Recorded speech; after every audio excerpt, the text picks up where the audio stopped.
Los protagonistas del acontecer regional en Mesa de Noticias.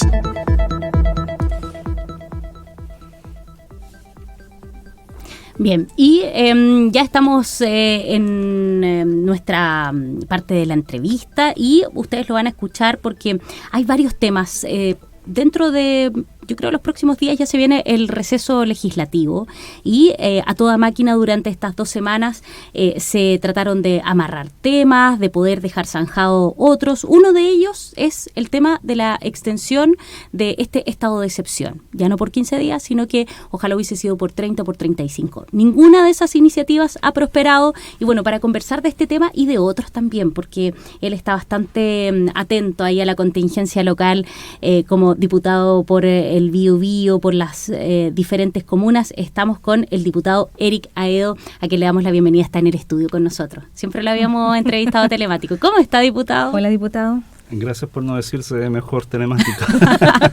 Hola Ángela, hola Leslie, ¿cómo están ustedes? Buenos días a todos y a todas. Sí, buenos días, diputado. Bueno, yo le decía, me imagino que han sido semanas de bastante trabajo ahí en el Congreso, porque claro, viene este receso legislativo y había que dejar varias cosas zanjadas, entre ellos lo del estado de excepción en la macrozona sur.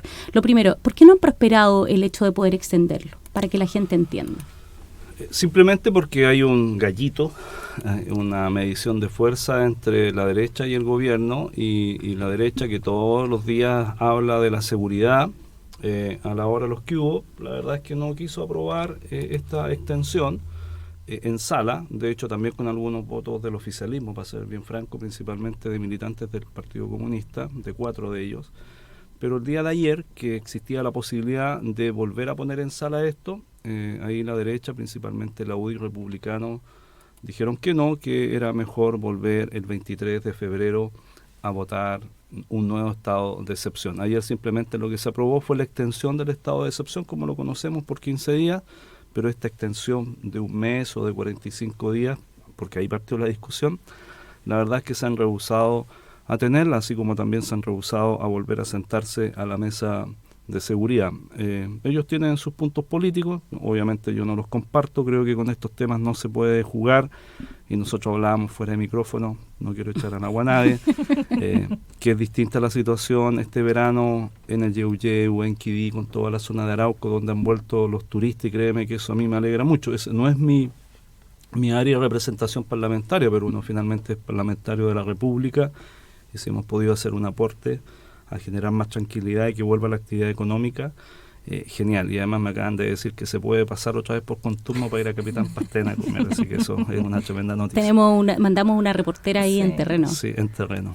Diputado, ¿qué pasa con este estado de excepción? Además que se ha estado votando cada 15 días. Es desgastante también, me imagino, estar desde el punto de vista de que finalmente también existe de parte de los parlamentarios este apoyo a seguir con la medida, pero por otro lado también está esta situación que lo conversamos dentro de finalizando el 2022 con la delegada presidencial del Biobío. Bueno, pero ¿hasta cuándo? Porque seguimos pensando se supone que es una medida de excepción que finalmente tiene esta dualidad de que ha funcionado por alguna forma, sobre todo durante el 2022, este cambio que se ha dado también respecto a la situación del robo de madera, pero también es hasta cuándo y qué va a pasar de aquí hasta el 2023, cuál es la expectativa que se tiene desde ese punto de vista.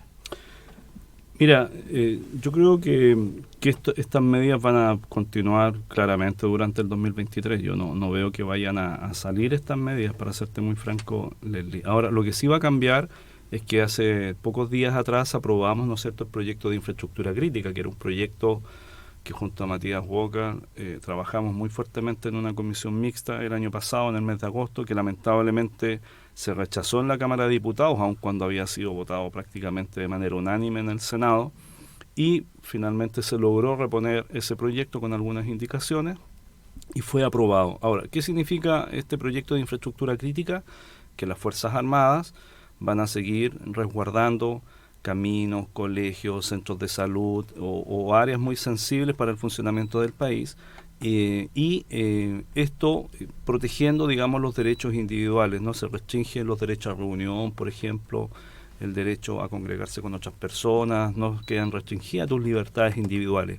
Ese proyecto ya se aprobó y yo creo que a partir de marzo una vez que esté, ¿no es cierto?, promulgado ya el proyecto de ley en el diario oficial, se va a poner eso en uso, más que el estado de excepción que hoy día está ocurriendo, ese proyecto de infraestructura crítica. Y yo creo que se va a poner en uso no solo en la macrozona sur, yo creo que el gobierno lo va a utilizar en la macrozona norte, donde también tiene crimen organizado muy violento y bien complejo, con la trata de personas, de migrantes, con el tema de drogas, con el tema del robo, por ejemplo, de cobre, entre otras cosas. Así que creo que eso es lo que vamos a avanzar y creo que vamos a tener un 2023 con las Fuerzas Armadas desplegadas en los territorios. Y yo creo que ahí también se abre otra arista, que es la formación también de nuestras fuerzas de orden y seguridad, de carabineros y la policía de investigaciones. Uno ya no se enfrenta al crimen como uno se lo imaginaba antes. Yo me acuerdo cuando era gobernador de Concepción, uno decía, mira, si te roban algo, usted entréguelo, porque así no lo van a herir, a atacar. Hoy día eso, la verdad es que te disparan, te cortan a título de nada, es decir, tienes una nueva forma delictuales. Pero además hoy día se han convertido estas bandas criminales en verdaderas, permítanme decirlo, esto es simplemente una analogía, en pequeñas empresas, microempresas de delito. Ve lo que pasó en el asalto a Plaza Egaña en Santiago, o sea, 2 individuos muy coordinados, con armamento, con alto poder de fuego, que irrumpen, ¿no es cierto?, como uno lo ve en las películas. Bueno, eso está pasando. Y junto con el robo de madera, por ejemplo, acá se ha trasladado también ese crimen organizado al robo de los camiones con salmones. 600 millones el otro día, pero eso no es el primer camión. Esto viene pasando hace harto tiempo, sí. Hace harto tiempo, por eso te digo.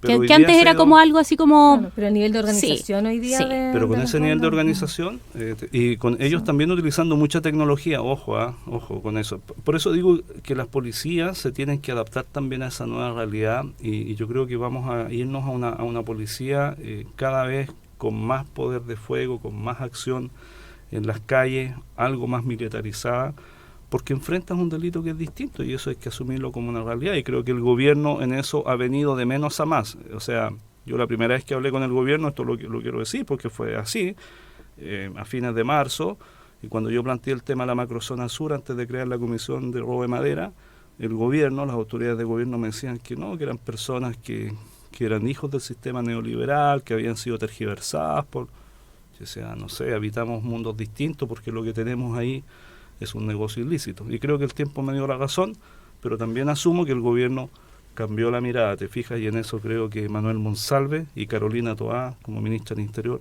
han ayudado en ese proceso. ¿Y ahí qué le parece también lo que se anunció para hoy, que es esta firma del acuerdo de seguridad y este llamado también a la oposición de que se sume? Porque, claro, se bajan de esta mesa, de esta negociación, una vez conocido toda la situación con los indultos, que claramente es una situación que es condenable, lo que sucedió en esa oportunidad, pero ¿qué pasa también con los proyectos de ley en materia de avanzar en, por ejemplo, crimen organizado, que, como usted mencionaba, ya es un tema que afecta a distintas regiones del país con sus propios delitos, pero donde hoy día tenemos entonces bandas que están a un nivel organizativo que ya está ya, como mencionaba, otro nivel? ¿Qué pasa hoy día? ¿Está de acuerdo con que el gobierno avance en esta materia con o sin la oposición? Yo estoy de acuerdo que avance, pero además también decir, te voy a contar una anécdota muy concreta, el gobierno también tiene que ordenarse. Yo soy el jefe de la bancada de la Democracia Cristiana. Hemos estado súper puesto la bancada en los temas de orden público y seguridad. Todo el mundo dice que hoy día va a haber una firma. Yo ayer le pregunté a Manuel Monsalve, el subsecretario, si me quedaba ayer en Santiago o no para la firma, y la verdad es que él no sabía. Entonces yo me vine a Concepción. Entonces, si firman hoy día, nosotros no vamos a estar, pero no porque no queramos estar, sino porque nadie te dice con claridad si va a haber firma o no. Te lo estoy contando así, tal cual es. Entonces yo creo que también el gobierno ahí se tiene que ordenar un poco más. De hecho, me había quedado el viernes porque íbamos a firmar el viernes. Tampoco firmaron. Ellos lo que quieren, el gobierno, es la foto en donde estén todo el sector político con las manos tomadas y estamos todos por la seguridad. Yo creo que el gobierno tiene que asumir que la derecha no se va a sentar en esa mesa y lo que el gobierno tiene que hacer es incorporar los proyectos al Parlamento.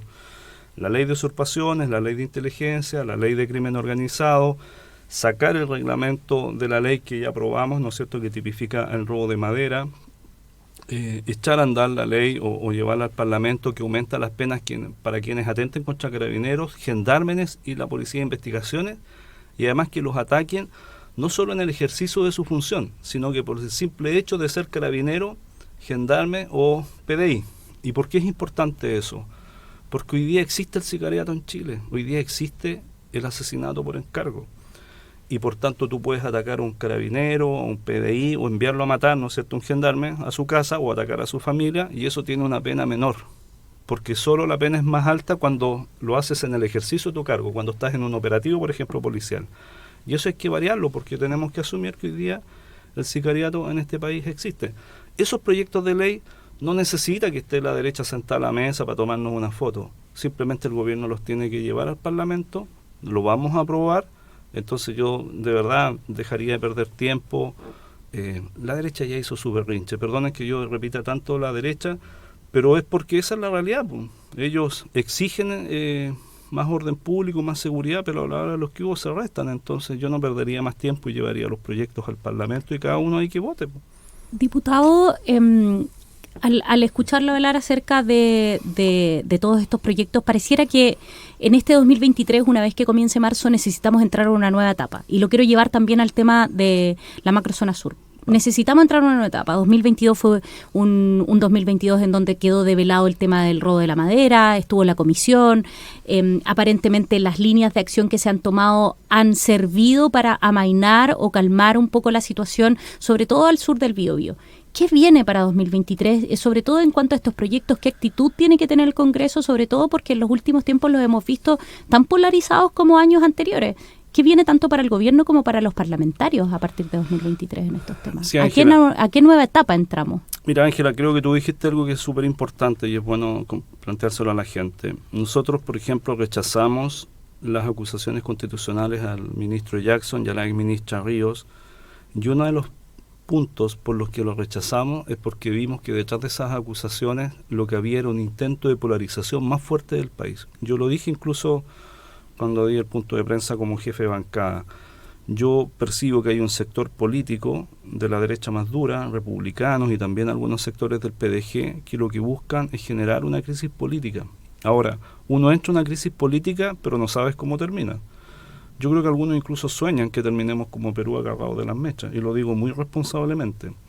Entonces creo que ese cuadro hay que evitarlo a toda costa, y en eso nosotros vamos a estar súper fuertes. Quería partir con eso para decirte que hay sectores políticos que lo que buscan es una confrontación entre nosotros, y eso hay que tenerlo súper claro.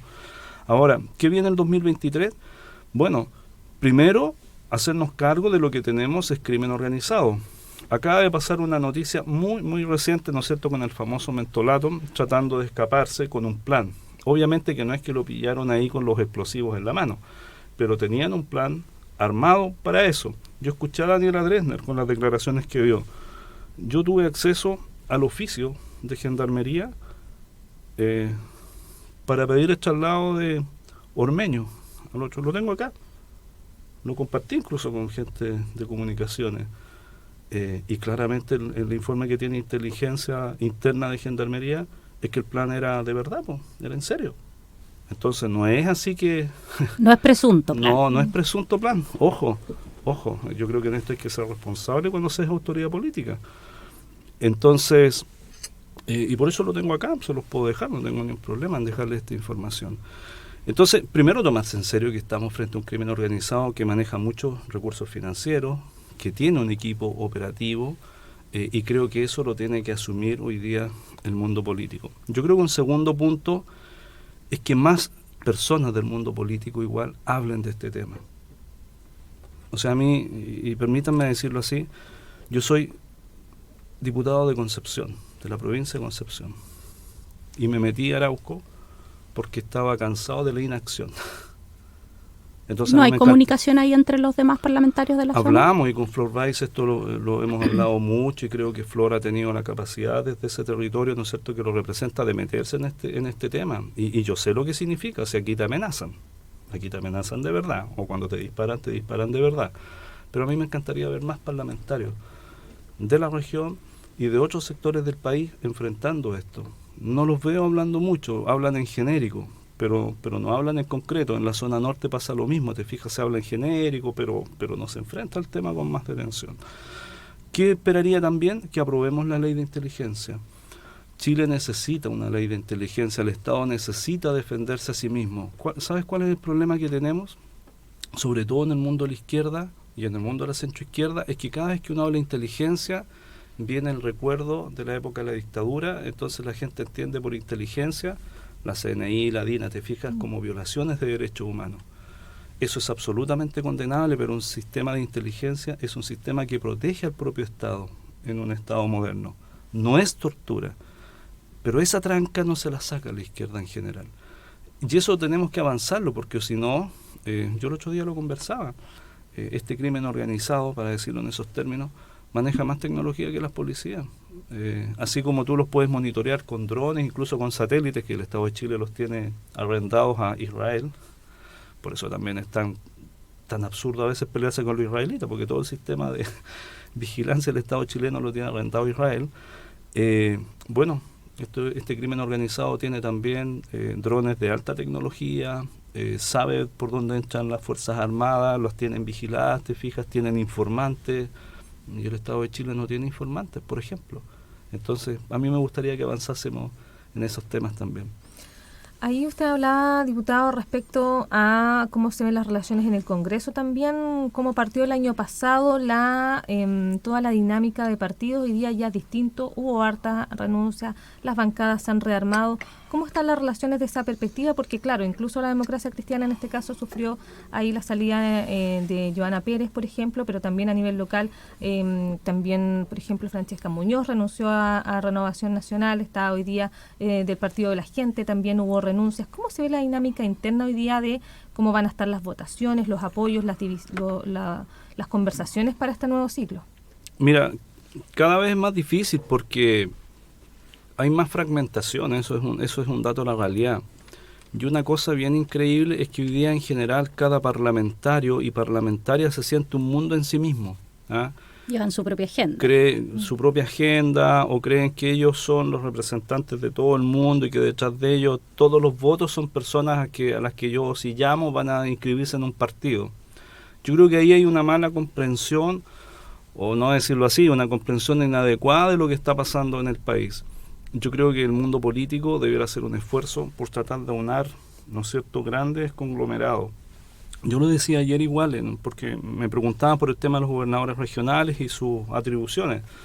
Una de las cosas que ha detenido las atribuciones o las nuevas atribuciones a los gobernadores regionales es que lamentablemente cada gobernador regional a lo largo de Chile ha querido armar su propio partido. Entonces han apostado más bien por la fragmentación aún más grande del sistema político. Y esa fragmentación es un mal camino, porque eso es lo que pasó en Perú, esa es la crisis que tiene Perú hoy día.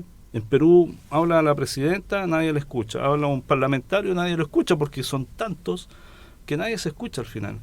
Creo que ese es un peligro al que hay que estar muy atento en el país. Yo apostaría para parar esta fragmentación política, esta irrupción casi como callampas después de la lluvia y que sale el sol y cada uno quiere ser un partido en sí mismo, y generar conglomerados más grandes. Creo que disculpe que lo moleste, pero, que lo interrumpa, pero que lo moleste. No moleste menos mal, no hay problema si estamos pero ahí está nosotros que en algunos momentos reflexionábamos con Leslie en el sentido de, ¿está la intención de las personas de militar? Porque cuando uno milita tiene que tener súper claro que está bajo un paraguas, y muchas veces lo que yo quiero personalmente tiene que olvidarse en pos del colectivo. Hoy día ¿está esa intención por parte de la gente? Porque pareciera que a la primera disposición la gente quiere mandarse cambiar. Sí, yo si tú me preguntas a mí, yo tengo la total intención de militar.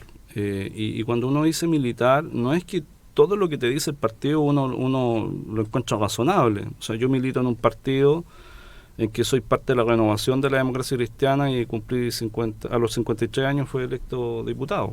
¿Te fijas? O sea, no, en la Democracia Cristiana no es que te andan abriendo las puertas, o sea, para hablarte muy, muy directamente. Ya hay un afán de clanes familiares, de apitutarse con el poder impresionante. Y eso es la Democracia Cristiana a lo largo de todo Chile. Entonces, eso dificultó, por ejemplo, la irrupción de nuevos liderazgos. eso hizo que mucha gente se fuese.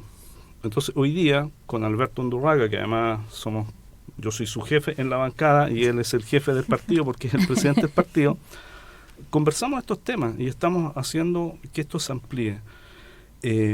Pero aquí también hay que tener la generosidad de que uno, como bien dices tú, Ángela, pertenece a un cuerpo, en este caso la democracia cristiana, y uno tiene que tener la generosidad también para tener la mirada en el largo plazo.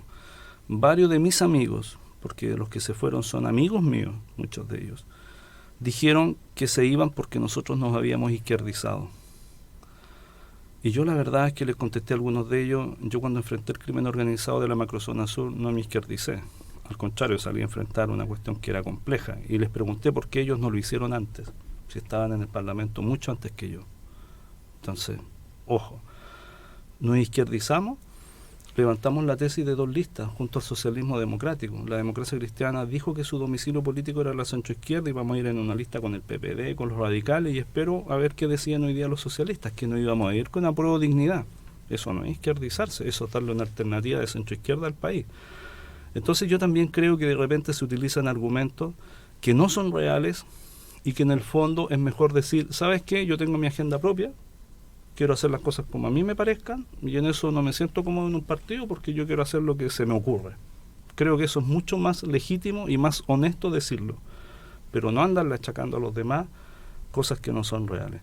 Yo no sé si alguien puede pensar que en la DC yo soy un tipo izquierdizante. Al contrario, nos dicen, oye, no, de repente te ponemos muy en los temas de seguridad, pero lo hago simplemente porque siento que el resto guarda silencio, se calla. A mí eso de verdad me llama mucho la atención, el silencio. Mira, hubo una toma por casi un mes en el hospital regional. Se protestó con bombos y platillos al interior de las salas de enfermos. Tuvieron un mes 27 pabellones quirúrgicos cerrados. Yo esto lo digo con emoción porque se acercó pacientes y médicos a hablar conmigo. No escuché ni un parlamentario abrir la boca por el temor a los gremios. No estaba eso un parlamentario. Yo creo que los parlamentarios estamos justamente para ser voz de aquellos que no tienen voz. Y a veces uno en estas cosas se tiene que pelear con alguien, o tiene que confrontarse con alguien, o tiene que asumir que alguien te va a pifiar, porque yo no tengo dudas que hay gente que a mí me va a pifiar. Pero ¿sabes qué? Pongo en el centro de las cosas la salud de las personas y la vida de las personas. Yo siempre recuerdo, y con esto cierro esto, el doctor Lionel Correa, porque me permitió usar su nombre, ginecólogo, oncólogo, emocionado me dijo, ¿sabe lo que pasa, diputado? Yo cuando tengo que operar a una mujer con cáncer, tengo una ventana de tiempo para salvarle la vida. Este mes, aquí hay mujeres que se van a morir. Entonces, ¿y un parlamentario guarda silencio y no dice nada porque le tiene temor a la FENAT? No, yo eso no lo comparto. Por lo menos esa línea yo no la voy a seguir. Sorry que lo haya dicho, pero... Diputado, y ya para ir cerrando, bueno, lo mencionaba usted, este acuerdo también que se llega con socialismo democrático de parte de la democracia cristiana para comenzar ya este trabajo para la lista de elección de consejeros constitucionales. Es un avance pensando que la democracia cristiana no participa de este gobierno, pero sin duda hace ahora, entonces como que le quita y aprueba un poco al socialismo democrático al hacer este pacto. Sí, le salió una sonrisa, ¿ves? Se ríe solo.